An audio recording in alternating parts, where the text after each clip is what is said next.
In this episode, I speak to Katharine Morgan, a love and life coach, all the way from across the pond in Ohio. We talk a little bit about her own journey with chronic pain and what's on the other side of chronic pain can be even more expansive than we can even imagine, and the importance of visualization and how we can actually create our reality through using these tools. We also talk a little bit about this idea of control and powerlessness versus choice.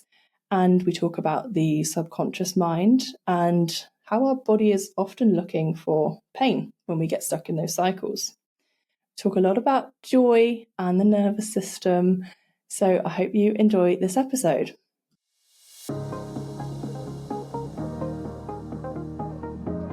Thank you for tuning in to the Calm Your Nervous System podcast, where you will learn to regulate your nervous system, not just calm it. I'm your host, Jenny Adams, and I'm a somatic coach who has recovered from debilitating ME and trauma. Alongside my guest experts, I'm here to share tips, stories, and debunk jargon, what is somatics anyway, about how you can regulate your nervous system so you don't have to live with chronic illness, burnout, or debilitating trauma for the rest of your life. A joyful life is possible.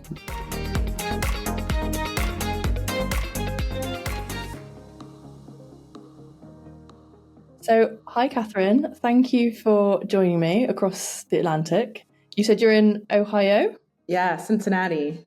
In America, amazing. And obviously I'm in the UK, so yeah, lovely to have you on. And first of all, I know you have shared a little bit about living with chronic pain. So a lot of the people that listen to this podcast have got things like chronic fatigue, chronic pain, or ADHD burnout. So could you share a little bit about who you are, your story, if you've experienced chronic pain? Yeah, tell us who you are. Oh, okay. Thanks, Jenny. Thanks for inviting me on. I'm really excited and happy to be here.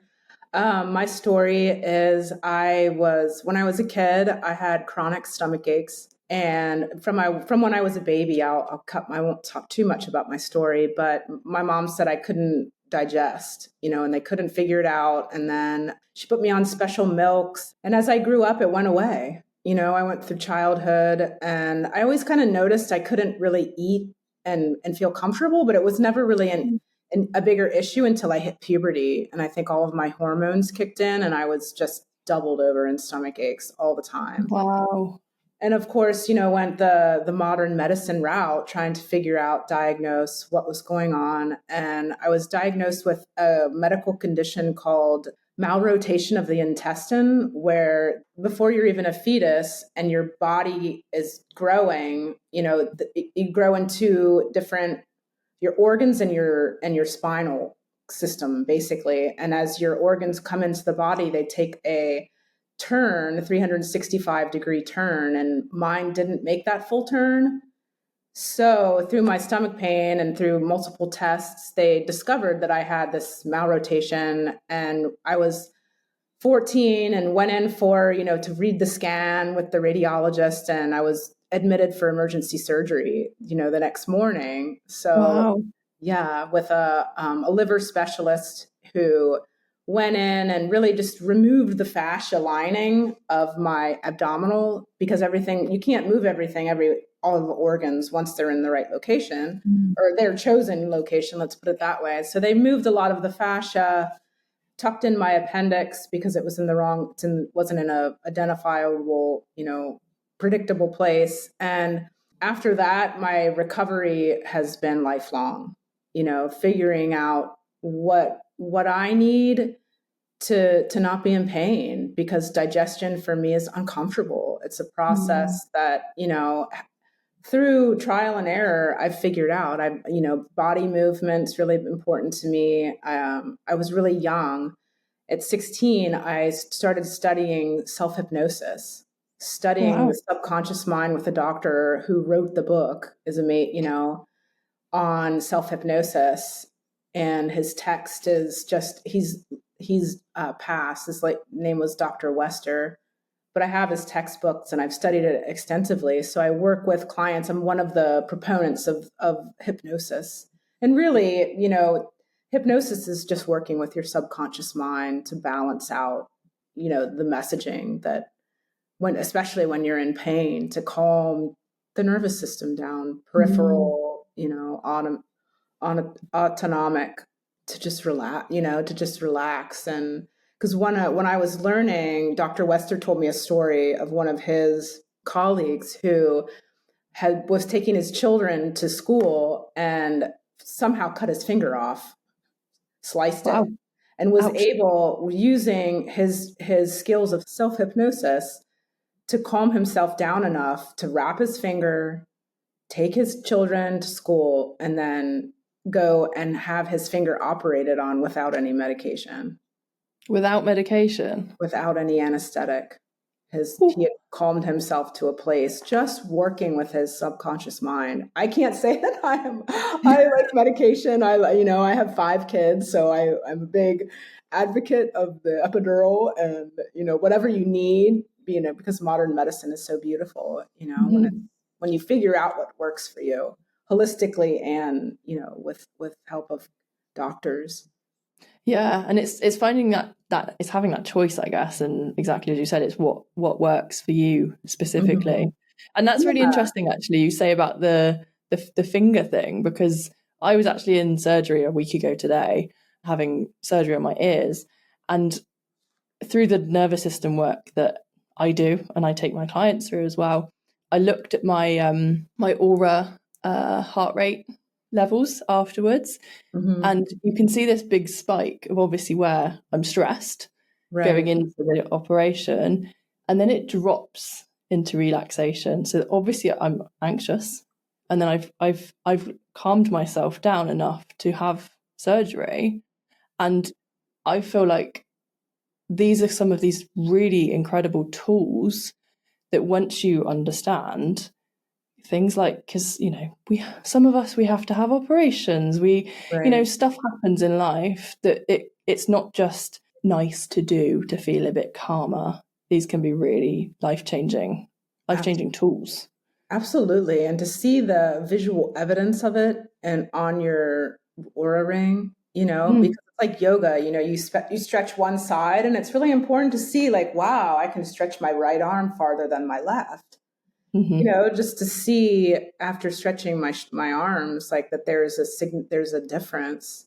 So it's like a celebration moment, and for look how far you've come to be able to stay that calm and understand that you're safely guided through what's happening at all moments and all times. No matter your belief system, you've got that Mm-hmm. life Yeah. force in you. Yeah, exactly. So talking of which, that kind of, you've got this internal self-talk, self-worth, whatever you want to call it. You said that you went through this issue with your intestines when you were quite young. Mm-hmm. So can I ask, what was it that made you go to the doctors and for them to actually finally believe you? Because I see clients a lot of the time that are having stomach issues, and Mm-hmm. often, and I've had them myself, it just gets passed off as things like IBS Oh, or a right. dysregulated nervous system, and very often it can be. Mm-hmm. So how did you kind of navigate that? Actually, no, this is something more than this. I really think it was my pediatrician. In the US, we have pediatricians that are specialist doctors for children. And my pain was to a level that he recognized, was that I don't think this is normal. I Mm. know her to be suffering so much. And even after my post-op surgery, I was put on medications where, I actually got more sick, because not everybody knows you have, I think that's the part of life you go through, trial and error. If something's not working, sometimes it's the hardest part to say, okay, this isn't working. Mm-hmm. I went on, and I knew, and sometimes it just works out that way. You're not even trying, because I was taking these like sugar medicines basically back at the time, like a prescription, which I think are both off the market, a prescription laxative, and like a sugar-based syrup, which you think is like, that's the worst thing I could have been taking. And we went on a hike, an all-day hike on vacation in Montana, and I couldn't take the medication, and I was so bloated, I was so uncomfortable. And I was like, well, I'm not carrying this stupid, looked like syrup, I'm not carrying this on a hike, and by the end of the day, I felt so much better.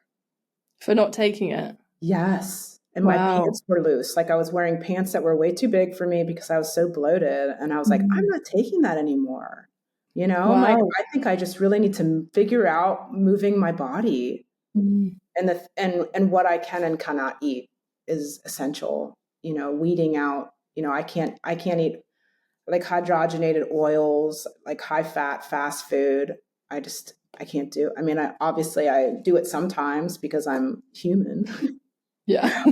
Not often, because I wouldn't be sitting here talking to you. I would be in pain. And Mm. but it was also, like, on the flip side, a very spiritual experience for me to no longer pursue pain, because a lot of, what I see is a lot of pursuit of pain. Like, what do you want? Pain? Well, guess what? If you've got that going in your subconscious mind, that you're addicted to pain, you're addicted to this cycle of chronic pain, then that's what you're going to experience. Mm. And that's really interesting. And again, something I work with a lot of my clients. And some people might hear you saying that and hear that as, what do you mean I'm addicted to this? Of course I'm not. I never asked for this. So can you talk a little bit more about what you mean around that addiction to chronic pain and this pursuit of? Right. I think that so much of our understanding of addiction is really just substance or gambling, process addictions. But I do think our habitual thoughts and consciousness, I work with people on what their thinking is, and those are some of the most strongest patterns in our life. They create our reality, right? And we start to dismantle where they came from, what, perhaps it's just from a medical, diagnosis or condition. I mean, we all have, our own adversity. And I think that through understanding the adversity, if it's an addiction or if it's whatever it is, instead of becoming a victim of it, it's a really empowering process to break down your thoughts about it. Mm, You know, yeah. And just having that separation as well, that we are not our thoughts, can be right, pretty huge because a lot goes on here. And I right, know, I think, is there a stat that we have like 10,000 thoughts a day, something like that? right. And then Yes. you bring in the us ADHDers, and it's probably 10 times that. Right, right. And that's what I love about working with the subconscious mind too, is it gets you out of that amygdala, because there's so much judgment around OCD, around, ADHD. I just have this issue, when really it's you are awesome.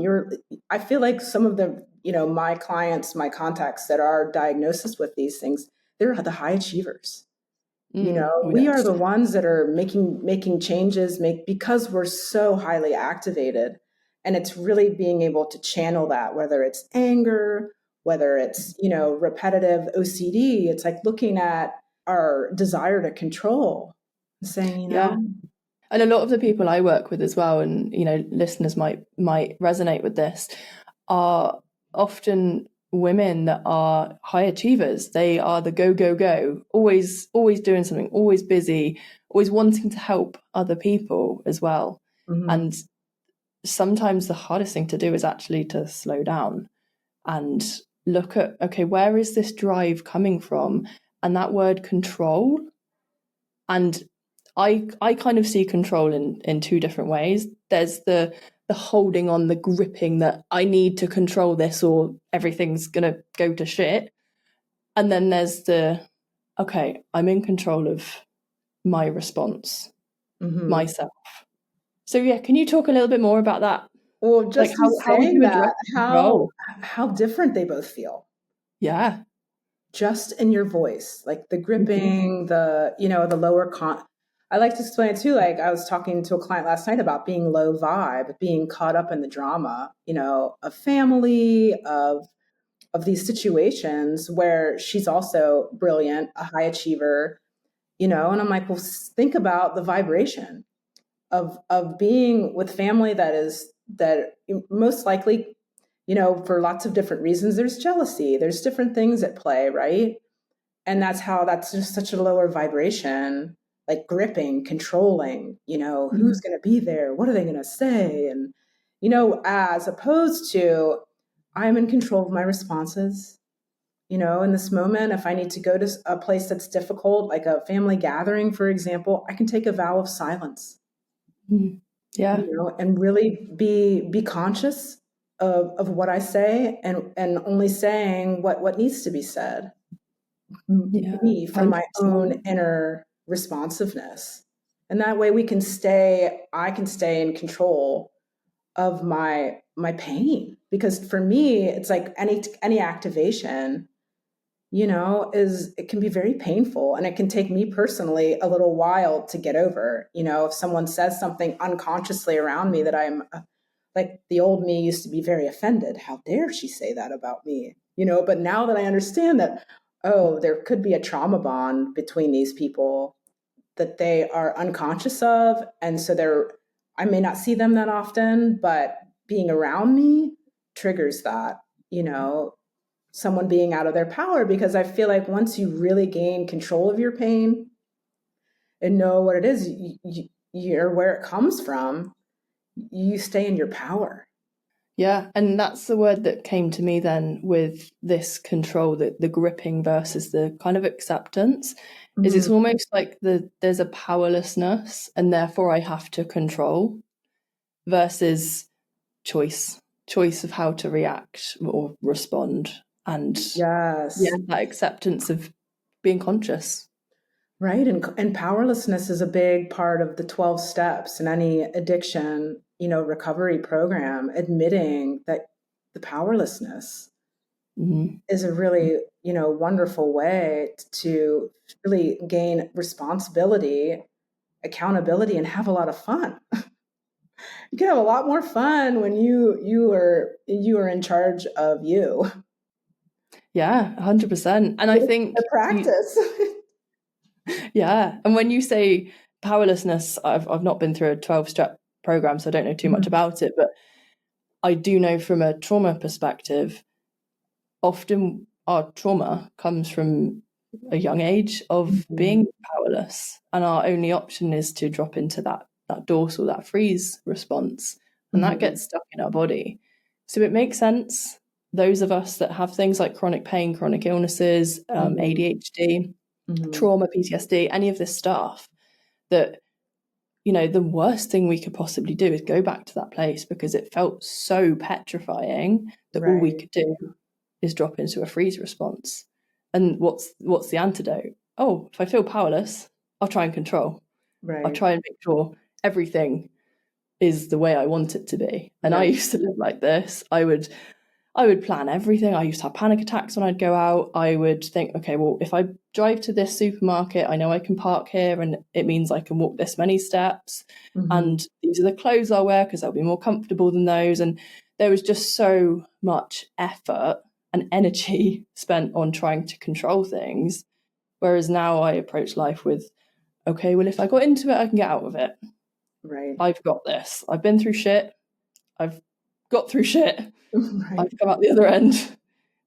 I'll be all right. And that's the beauty of adversity. When I went through my divorce, I was like, Katharine, you can either be a victim or you can gain some wisdom. Like, it is your choice. Yeah. And it's looking at Wow. you right in the face. Yeah. And what an amazing mindset. What an Right. amazing approach to have through something that is probably very difficult. Yeah, very difficult. And when I coach people through divorce, as I was coached, I hired a coach to help me navigate and just take all the emotion out of it so you can show up and negotiate. When I mediate as well, and it's like taking that, being neutral, being Switzerland, as they say, and the geography of a war, a battle, a small one, but it's significant in one's life. To stay calm, to stay, in a higher vibration of vision. I work with a lot of people on vision, like, What do you want to visualize from this day? Yes, I'm going to have some physical discomfort and I'm going to manage that physical discomfort. I know, like for me, I can change my clothes. I can do a little bit of stretching if my stomach starts to bother me, because, I really I don't talk about it that often, quite frankly. It's something that's very personal to me that I've come to a place where I've chosen by grace. I'm not on any medications for it. I have been, but actually that's not true. I do take things to help me eliminate, to get my body to poop. We'll just say it, right? No shame here. We'll do it. Yeah, but it's kind of like a balance, figuring out, will I do this forever? I don't know. But physical movement's been such a game changer for me, and visualizing for my clients that are physically impaired, visualizing what things feel like, or moving your body in ways that perhaps you can't anymore.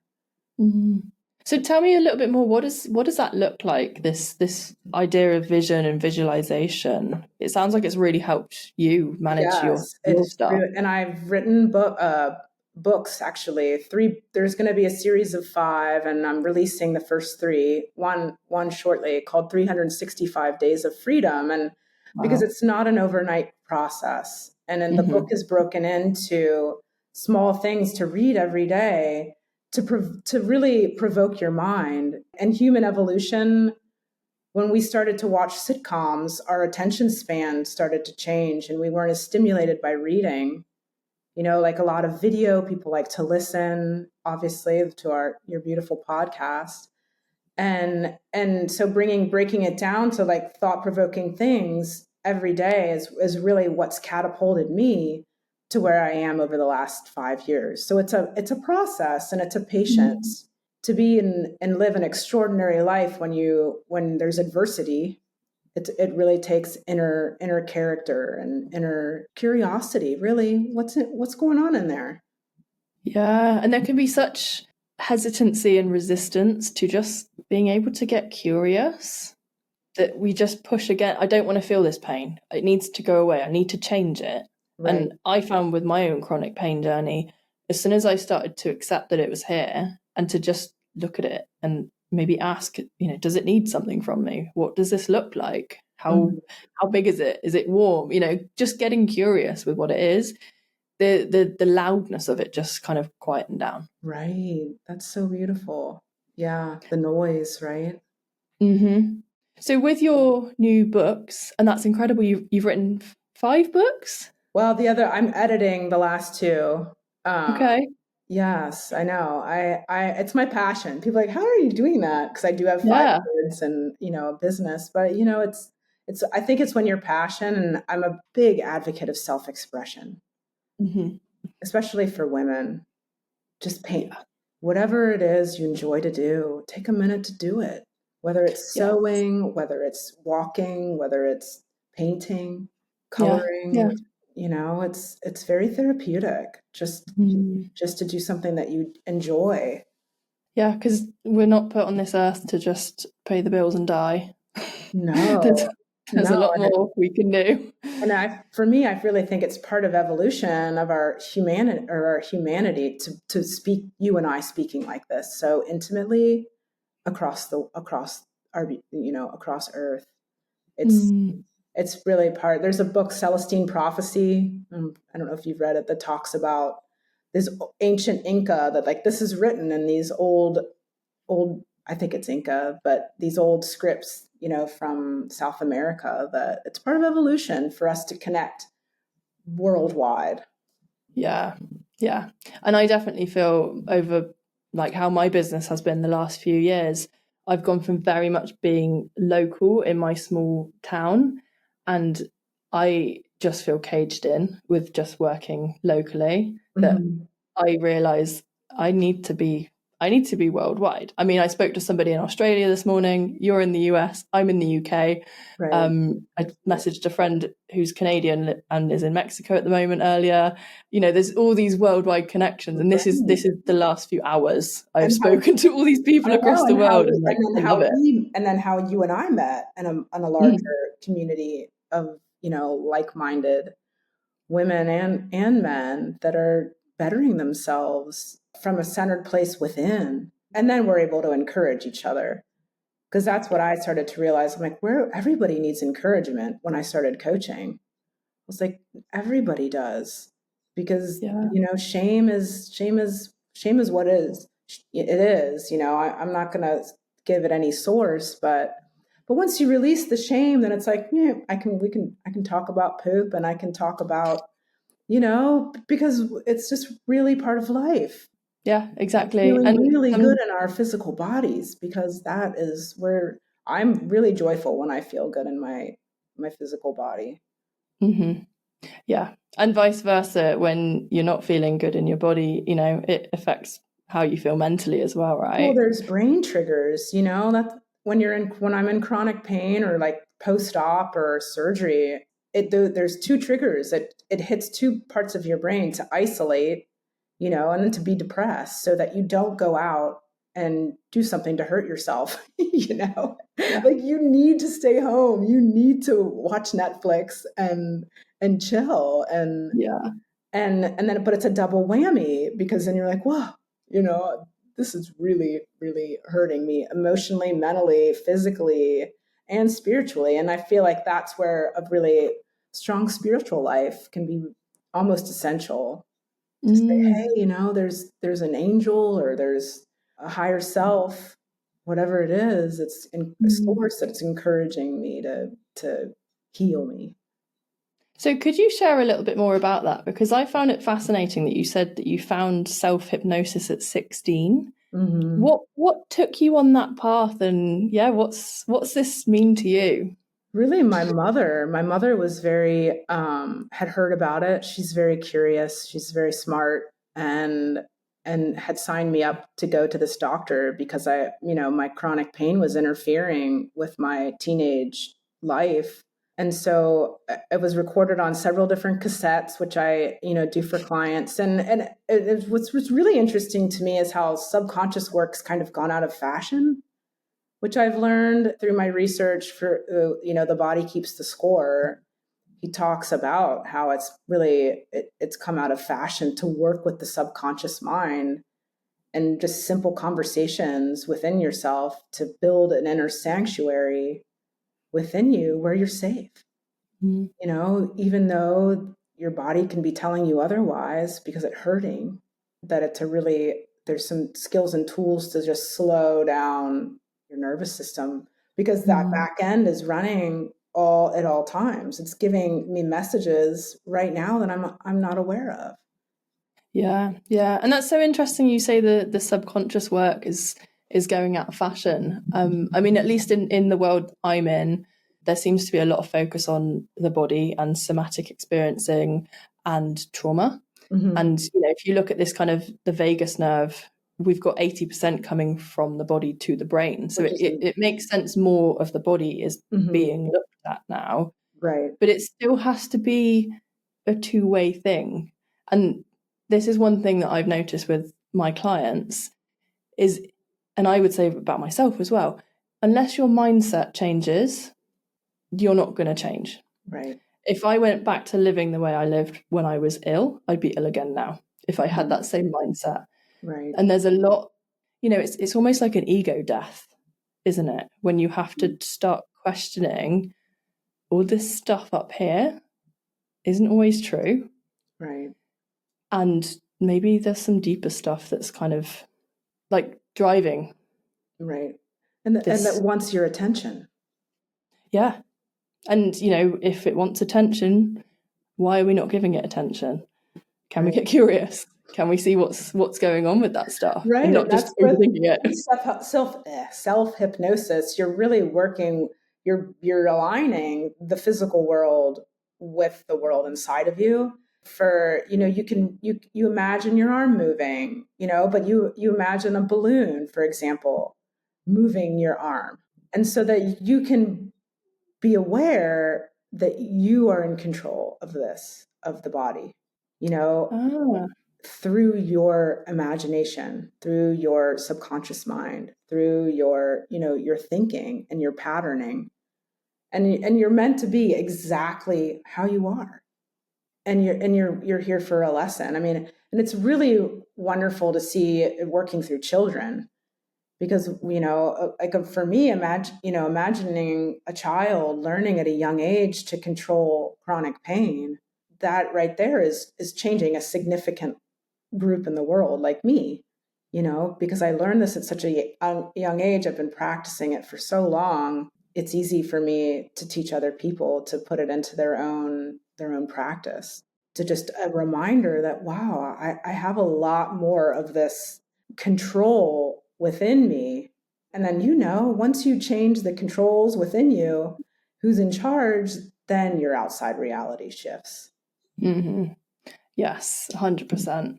And that sense of autonomy and self control, and again, not the grippy control, Yeah. but that choice is such a powerful thing. And I find this is something that I felt I never had when I was ill, and being late diagnosed ADHD as well. Something Mm-hmm. I've gone through a lot of my life, just not realizing I have choice to be myself, and that will show up in the body. Then that will show up in reality and chaotic environments, etc. And it's really interesting you explaining and describing self-hypnosis, because I did an embodiment training a few years ago, and exactly those exercises you were saying about the imagine lifting your arm and imagine a balloon lifting your arm. Mm-hmm. These were all the embodiment practices that we learnt about. And one thing that just blew my mind from that training is you can imagine your arm lifting, and this is where it can be really helpful for people that aren't able to move their arms. Mm-hmm. You may well be aware of this, but a lot of those neural pathways are still firing, even if you're not actually moving. Mm-hmm. So if you're recovering from an injury, or you're unable to move, or you don't have the energy, just visualizing Mm-hmm. the neurons still fire, which Sure. I think is amazing. Right. Yeah, absolutely. And that's like some of the things that we do to take us out of pain in the moment so that our body can heal. If you're taking a medication like a steroid, for example, or like an epidural, you're giving your body that chance to heal itself. If you go and, a client went and got the shot, and it's like, now you got to really like vision, what is this doing in your body? What is this allowing your body to do for you? You don't want to go and overdo it because you're out of pain, but can you vision on the other side what it looks like to walk freely again without any pain? Can Yeah. can you can you see that version of you? Yeah, and I think that's a huge part, because another thing I notice with clients, and probably myself as well, is when you're so stuck in something, you Mhm. often can't see what things could be. And I hear a lot of the time, I just want things to go back to how they used to be. I Right. want to be the way I was before I got ill. And I would always say, well, often what got you here is why you're here. Right. There's part of that. So if you go back to that, Right. you might end up down the same path. And Resistance. It's resistance. yeah, and It's also so sneaky, we can't imagine what things could be. Like, oh, I will speak to some people and they say, oh, I just want to be able to cook my dinner and maybe get a part-time job. And that's as wide as they can see, because they're so stuck. And, I totally get this. Right. And I was there once. And the things that have happened and I have done since I have overcome my chronic illness are just mind-blowing. And I couldn't even visualize those things for myself. So what is it like then for yourself or for your clients to actually use that tool of visualization Well, to I can see create it. your reality? I can hear it in your voice. It's experiencing joy. Mm. overcoming is a time. I like to put a beginning and an end to overcoming, because what is the point of overcoming if you're just overcoming? You know, Yeah. what is on Why? the other side of overcoming whatever you're experiencing, if that's where you are? And Mm. it's and I'm not, I don't want to speak for anyone, listening, but really, for me it was joy. Mm. Like what's on the other side of this? Like, I can overcome this breakup or this chronic pain. And what do I why would I want to do that? Yeah. Not going into the fear rabbit hole of blindness and being like, all I'm seeing is what I don't want. And because that's one clue, you're letting fear take over. But staying in this of the vision of, okay, I want to experience joy. Yeah, this is really painful right now, this diagnosis, what I found out. What's the lesson? And I think Mm. that is what I can see in you, and hear in you is getting past the pain and seeing, like, once you get past the pain, then you're like, oh wow, Mm. I can do anything. Yeah. Yeah, literally. And to have that power to know, and I am also, I don't know if this is just an ADHD thing or a me thing. Like, I'm fucking determined. If I want to do something, I'm doing it. And before, I would push through my body to try and do those things. Right. Now I'm like, I'm going to do this. How do I get there? And it's a Right. much softer approach, but I'm still doing the thing. Like, I'm off to Canada and the States in about a month's time. And I went to Miami in Right. February. And these are these sorts of trips where I'm like, I don't quite know how I'm going to do this and have this much time off and pay for it. But I know I need to be there and I will figure it out Right. because I need to be there for some reason. Right. No, and that's the vision that pulls you, Mm. it just, if you can really have the faith that whatever that whatever's painful, whether it's emotional, spiritual, physical, mental, it's there for a purpose, Mm. and it could linger for a while. And I think that's like patience. I was working on that word, and it's like patience is like, okay, I have to be patient because maybe everybody else isn't ready for this yet. Oh, yes. Yes, I know exactly what you mean by that. So that's what patience is. Yeah. And Yes. This is why I love going to America, because I'm like, oh, my partner, he's like, Jen, I think you should be an American because you're very accepted. You're very like the Americans. And I come here with my wacky ideas in the UK, and sometimes, and I just say, okay, the world's not ready for me yet, but it's not gonna dim my light.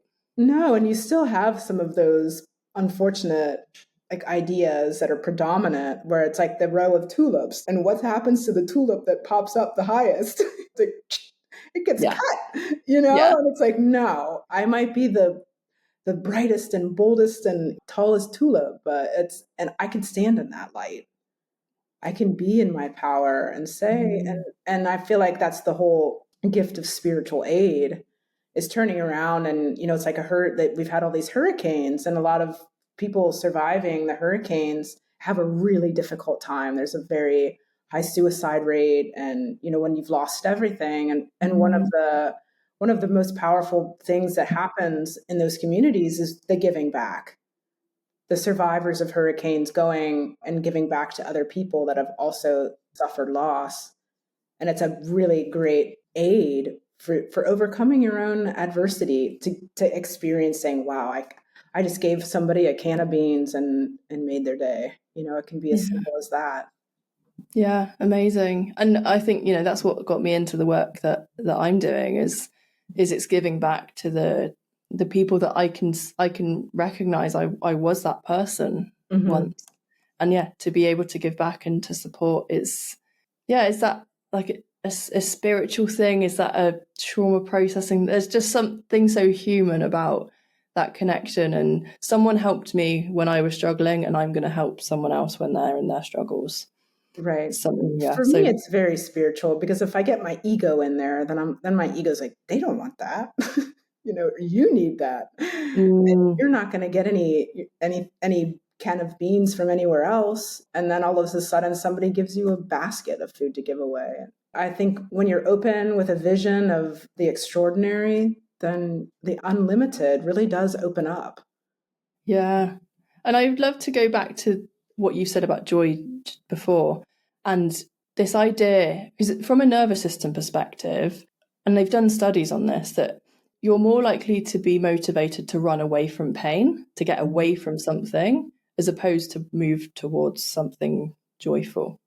Right. And for so many of us that have experienced trauma or chronic illness or any of these things, we kind of get stuck in that pattern of we're just constantly running from.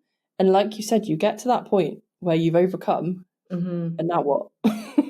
So, that is our kind of natural human instinct, just to run from. And exactly as you're saying, we can expand. I wouldn't say it's natural, but it's the overstimulated amygdala. We're so used to being overstimulated in our amygdala that being calm and comfortable is scary. Yeah. So yeah, it's not, I wouldn't say it's natural, it's a natural response to.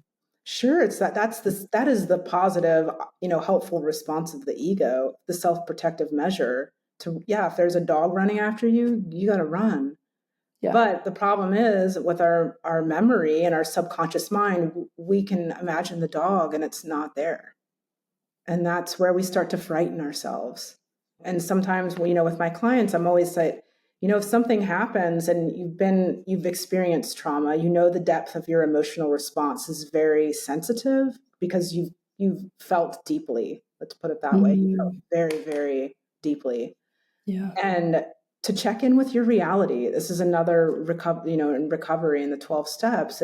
You're assigned a person. You can think of a friend when you do feel like, oh my gosh, I'm sensing that I am not in my reality, to call someone, say, hey, I've done this with my friends. Can you just confirm my reality? And they're like, yes, reality confirmed. It's like we're in outer space or something, but pinch me, am I here? Once you have this sensitivity that it can wobble you. It wobbles me, and I have to say, okay, I gotta check in, opening up my energy points and my bottom of my feet, connecting my feet to the floor, feeling my groundedness, because we can get very flighty very quickly. And that's up into the amygdala and our reptilian brain, however you want to. It's like it goes into attack mode. And those are those beautiful protective mechanisms that are our own, that we just don't have to, it's a choice, but to learn to be more assertive and boundaried. So you're not in this hoping and coping activated reality. And I love how you say there's this beautiful coping mechanism, because these processes happen for a reason, and they're not something to necessarily fight against. But as you said, it's kind of finding that compassion towards them and showing another option. Yeah. So just before we round up, I'd love to hear, how do you start to build these sorts of habits, and the visualization and the working towards joy, and the getting it out of this scarcity and lack and fear? I think that one of the best tricks that I love and teach right away really is EFT tapping, emotional freedom tapping, using our acupressure points. And I didn't really even realize this until I kind of looked back at my healing process and coming into my power to be a coach and to be an author and all these things. Is when I was driving, like, one of the acupressure points is the back of the hand from the pinky down to the wrist. Right. And when you're driving, for example, I drive a lot in my community, and I would start tapping on my thigh, just tapping my wrist, because I would do that all the time, or on my heart, on the thymus, to start to tap into that vagus nerve, tap into what's the sending and receiving line of my body to my brain. Like, I want to tap into my heart, or playing with necklaces. If you want to slow yourself down and get into your heart, that's a really great way. Or if you're having a difficult conversation and you're like, okay, I feel like I want to say something I'm going to regret. grab onto your necklace, just start playing with that necklace. And so you can start getting back in your heart, because your heart wants the best for you. Yeah, I love that. And with the EFT, would you have an affirmation with it, or would you literally just tap on those acupressure points? Yeah, there's lots of different videos, but I definitely always start with an intention, because I think that tapping really, it not only moves negative emotion through you, but it lifts your vibration. Yeah. Yeah. And again, it's connecting that mind and body. It's getting into the body somatics. This is where stuff gets processed. So yeah, thank you so much for sharing everything you have shared. You've already mentioned your books. Is it 3 books that are coming out? Tell us more about your books and where people can find you. Okay, the first book is set to be released November 1st. It's called 365 Days of Freedom, and volume 1, and it's called A Victory a Day. So it's starting to look at, because some days we don't feel like we have any victories.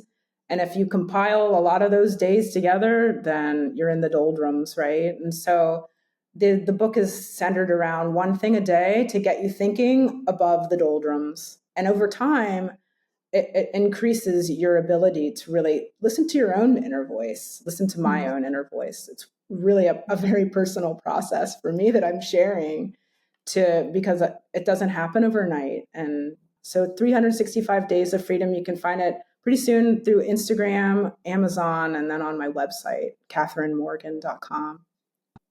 Amazing. Thank you so much. And we'll put these in the show notes as well. This episode is probably going out after the 1st of November. So hopefully your book will be out by then. That's great. And thank you so much for coming on. Yeah, you're the best. Thank you. Thank you for listening to this episode of Calm Your Nervous System. I hope you found the conversation as interesting as I did. If you would like to start healing your nervous system, I have a free energy diary available just for podcast listeners, which will really help you see your blind spots about how you're spending your time and your energy. Find it at jennyadamscoach.co.uk/podcast. Find out more about me and somatic coaching in the show notes below. See you next time.